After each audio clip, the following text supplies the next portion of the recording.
Hello, it's me again, Raven Knightshade. I'm here to read to you Book 2 of the Afterlife Institutions, entitled Dark Highways. I'm going to go ahead and read from my laptop the introduction letter and go from there.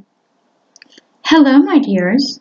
I realize it has been some time since I have submitted the psychiatric files of the dead for your perusal.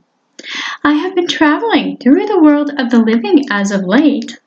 There were some files that I had encountered while researching the guests of Knightshade Manor. Due to the amount of open case files still needing the deceased to interact with their caretakers, a new task team was assigned by the Afterlife Institutions Coalition, which consists of leaders from each of the Afterlife institutions who determine policies regarding the collection of souls and their distribution to which institution. My cousins Kevin and Lee, as well as my uncle Octavius, were assigned the roles of bounty hunters, whose responsibilities were to locate the spirits of the open files that I had discovered in the archives of Knightshade Manor.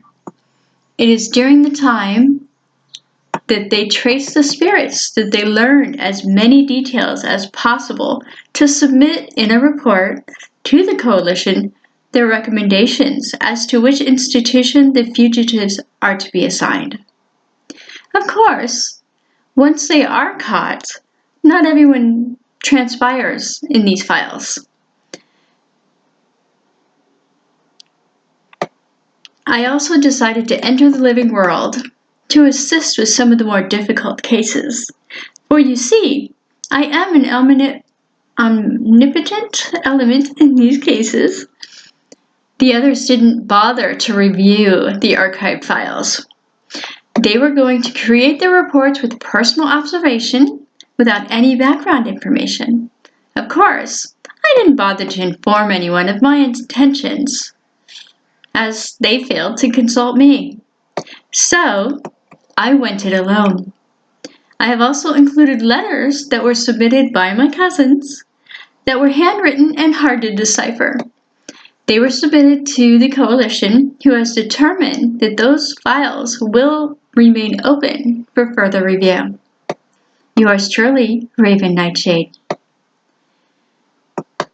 Another letter that was written was to my cousin Dina, who you may have met in Knightshade Manor.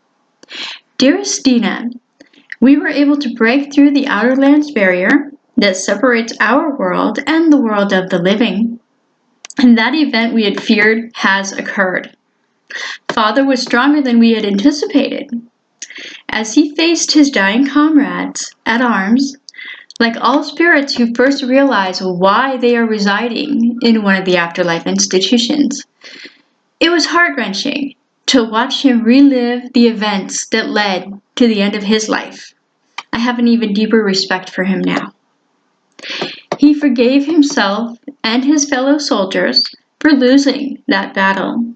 He replayed the multiple choices he'd made to understand why he had died.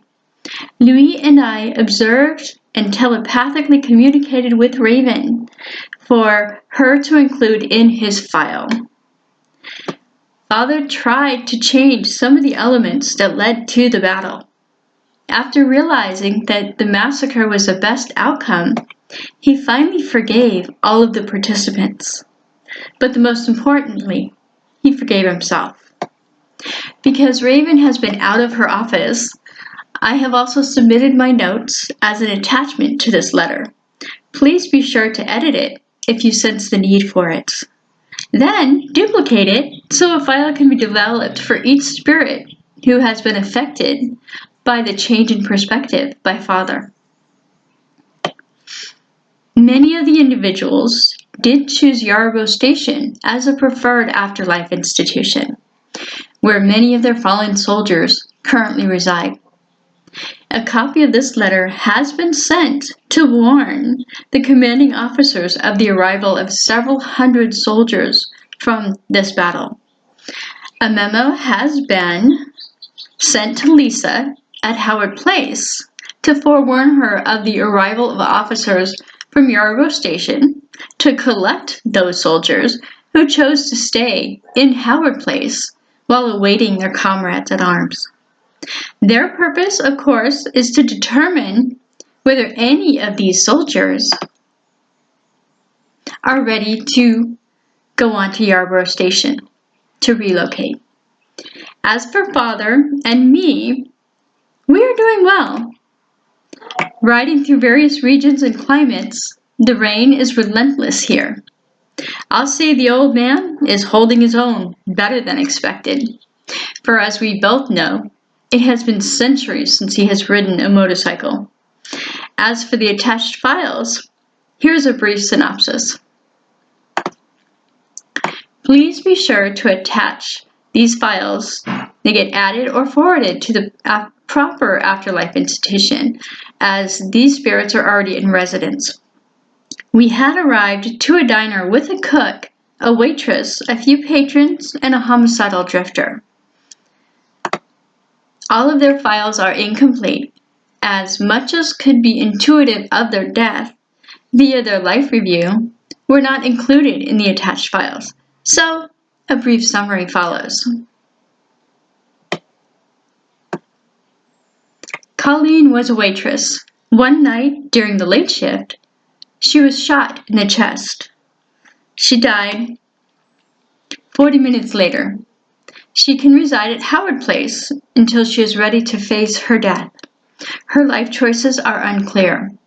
She needs to be observed, and then it will be determined to which afterlife institution where she will relocate to that is most qualified for her. Janine was a patron who rushed to pray over Colleen. She was shot in the head.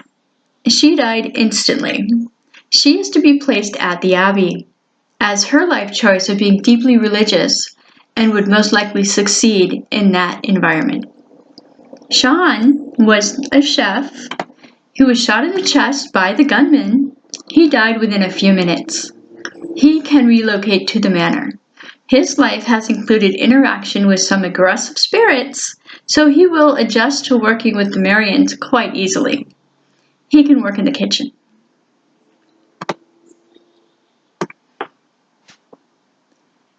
Lily was a child. She is currently in a coma. She was shot in the neck. She can relocate in Carringer Castle. When she gets used to being there, she can visit her mother, Janine, at the Abbey. Geoffrey Shaw will be her attending physician. May have met him in Knightshade Manor. She can play with Ariel and all of the animals that reside on the grounds of Knightshade Manor. Let's see, and it goes on to describe a few more people. Oh, Christian was a deeply religious man whose misfortunes led to him being homeless and contributed to his mental breakdown. He was killed instantly by a bullet from a police officer who was the first to respond to the scene. He can be placed immediately on the 5th floor at the manor. He often travels to the Abbey, as his voices from God are actually messages from Sister Grace, the abbess, in an effort to facilitate his healing. My warmest regards, Kevin Knightshade. So that gives you a glimpse of some of the stories that are within Dark Highways. And there's yet another letter from Louis, but I'm going to go ahead and let you read that on your own once you do purchase the book. So, once again, these are from Dark Highways, the second book in the Afterlife Institutions series that I have written, and the book was released in December 2019. Thank you so much.